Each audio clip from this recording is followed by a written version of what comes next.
Hey guys, what's going on? It's Swiss and we're back again with a new video. I do want to apologize on my behalf. Last week I didn't make a video because Luigi's Mansion 3 came out, and to be honest, I was really excited for that game, so I forgot all about making a video. So I greatly apologize that there wasn't a video last week.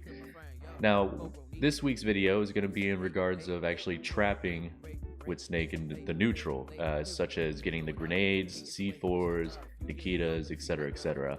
So let's go ahead, let's dive right into it, and let's go over everything.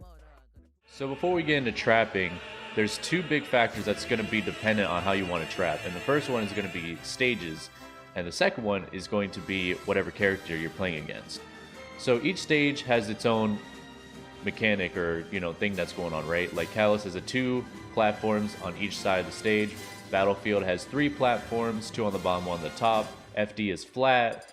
Lilat has 3, but all on 1 level. PS2 has 2. Smashville has the 1 giant platform, and so on and so forth, right? So every stage is different, and that's really going to be dependent on how you actually want to trap. So as an example, when Smashville starts, it comes in with the giant platform. So you can put a C4 on the platform, and that's going to cover pretty much the middle area to stop your opponent from wanting to come in.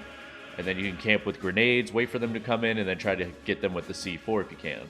So again, that's just one small thing, but we're going to go ahead and dive into that a little bit further later on in the video. Characters is also going to be dependent because some characters are faster than others, or some has projectiles, some doesn't have projectiles. So it's really going to be all dependent on what character you're facing. You may want to switch it up on what you normally would do against someone that doesn't have projectiles, against someone that would have projectiles like Samus and Link or something, versus someone that doesn't have projectiles like Ganondorf and Bowser or Incineroar or something like that. And we'll go over that as well later on in the video. So we're going to go over one of the harder matchups as far as camping goes for Snake and effectively trapping with Snake, and that's going to be projectile heavy characters such as zoners. That's going to be Samus, Dark Samus, the Lynx, and the Belmonts, because they have so many projectiles. One thing you want to be certain is of how the projectiles work against grenades. Some projectiles cancel out grenades, so nothing happens. Some blows up grenades, and that's pretty much it. So some don't blow up grenades, some do, and you kind of want to keep in mind of that. So the first thing you could do is regular throw a grenade and see what reaction you get. So when you throw a grenade at them, they're obviously going to either shield, jump, roll forward, or roll backward. And then once they do that, you're going to have a second grenade out. If they jump, you throw it in the air. If they roll backward, you could just throw it straight at them. So when they roll backward to avoid the first grenade, a second grenade is already coming towards them, and it's going to hit them. And then they'll have to either shield again or whatever the case is. If they roll forward and you throw that second grenade again, still going to catch them. And another thing you could do as far as FD goes, with using C4, you kind of want to put them in spots where your opponent is normally going to be in, or where you want them to be in. So as an example, if I put a C4 here, that covers in front of me. So if I'm throwing grenades like this and then they're jumping or whatever and they get tired of it, and let's say they want to play some offense now, so if they run in, C4 is here. If they short hop in, C4 is here. If they roll in, C4 is here. If they double jump in, then obviously they're going to go over it, but more than likely they're going to come in with something, whether it's an attack or whatever. You can shield that and then grab, or dare, or whatever your normal approach is as far as out of shield options goes, and kind of work off of that. So that's pretty much what you want to do as far as zone character goes.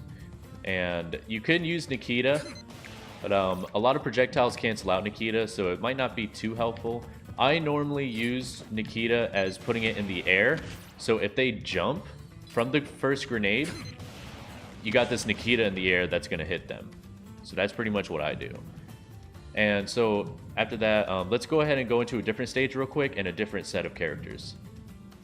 So the next set of characters we're going to go over is Rushdown characters, and that's pretty much everyone outside the projectile game that's considered a zoner character. And that's going to be like the Swordies, that's going to be like Bowser, Donkey Kong, Incineroar, Ganondorf. You know, those characters don't really have much. They're more considered Rushdown characters. They have to run in and fight you as soon as possible. When you're on a stage like Battlefield or any other stage where you start on the platform, immediately C4 on the platform is going to be the most helpful option for you, because you want to stop them from coming in. You want to cover their options and trap them as far as getting inside. And when you do that, when you have that C4, they're going to respect it, and they're going to probably not want to come in immediately. They're going to want to wait their turn, or at least wait until that C4 is gone. And as soon as the C4 is gone, you immediately place another one and then go right back to it. C4 covers, obviously, platform, a little bit above platform, and below platform. So that's a great wall that you have right in front of you. And with Rushdown characters, you definitely want to have explosives around you. So you can have a grenade here, and then regular throw one. And you can have the C4 down here still, have regular throw one, up smash, and then throw the other one if you would like. That's pretty much covering everything, because if you have the up smash, that's covering in the air. Not too viable for the stage, by the way, because platform's in the way, but if they do jump in, it's there anyways. You could light throw one if you would like, and then that would probably be a lot better for you. But if you have a grenade here, let's say, and then they come in, this grenade is here to save you in case they do hit you, or if they grab you, grenade is right there. And that's more than likely going to hit them anyways. So, also, when it comes to stages like this, there obviously isn't much room if you're going to stay back here, because you want to use that C4 to cover the option of them actually running in. So you have to be extremely comfortable playing on ledge, which can be a risk sometimes, because if you do get hit, you're going to be off stage. And Snake's biggest disadvantage is being off stage or in the air in general. So you kind of have to be ready for that, and you have to be able to react. Some characters are faster than others, so you may have to have a faster reaction time. So if you have good reaction time, that's great. If not, playing with these characters, you're going to evolve your reaction time anyways once you play with these faster characters, such as Sonic, Captain Falcon, so on and so forth. But if you're playing like a Ganondorf or Incineroar, they have slow run speeds and they have slow movement speed, then it's going to be a lot easier. But as far as fast characters goes, then you got to have a fast reaction time to be ready to blow up that C4, or to react with having a grenade next to you, or shielding in case they actually do come in with an attack, and then just doing it out of shield punish or whatever the case is. But that's generally what you're going to want to do as far as Rushdown characters goes. And I'm going to explore a little bit of the other stages to show you guys what else would be helpful for these stages, and then just kind of going from there. So now that we've gone over the characters and the stages as Battlefield and FD, let's go ahead and go over the rest of the stages. And before I do that, I do want to go over one big tip. Always keep an eye on your opponent when you're trying to trap them in the neutral, because if you're throwing grenades in the same exact way that you normally would and that you're used to, and you notice your opponent is getting around that, you want to change that up as soon as possible and realize as soon as possible what they're doing, and then trying to change that up to actually trap them for what their movement options are actually whatever they're going for. So Yoshi's Story, you want to play similar to Battlefield, but these platforms are pretty high up. So C4, you want to keep mid-stage on the ground, or on the close side of the platform that's closer to the middle of the stage, because it dips down on the sides. So if they're standing under it and they're a short character, they're not going to get hit by it, but you have a better chance of landing it if you keep it where it's leveled out when it's actually flat, and on that side of the platform where it's on top of the flat side. So just keep an eye on that. We also have PS2. You want to play, again, very similar to Battlefield as I instructed before. Lilat, you want to keep C4 on the middle platform and then working on either the left side or the right side, waiting for them to come in, so that way you can trap them if they're a Rushdown character, or if they're a zone character and they decide to come in, you got that C4 there. Yoshi's Island, the Brawl version, is pretty rough, because if you notice in the middle of the stage, it dips down, so pretty much no one gets hit by C4 if you keep it on the platform. If you want to keep it on platform, you can, but you want to do it on the sides. You don't want to do it in the middle. I generally put it on the ground, but this stage I don't even think it's legal anymore. So if it is legal in your area, that's what you want to do. Smashville has the giant platform in the middle. You just want to keep it in the middle of the platform, working off of that, then just doing what you normally would do.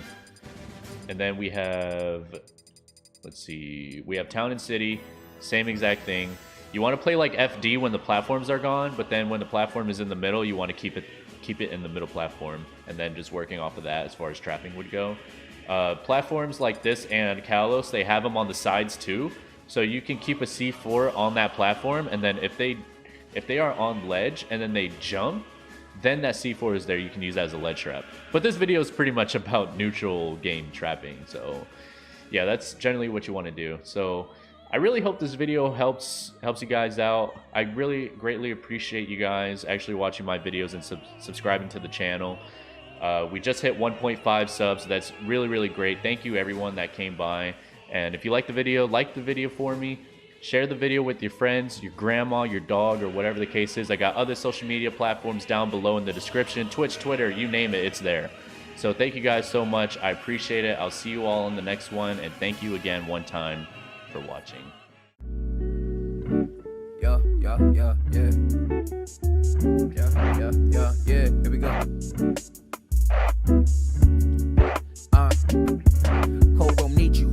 Everybody gonna see through, huh? Nobody wanna get touched or experience love. Get it paid in their pocket. It's like putting a knife in the socket, you right.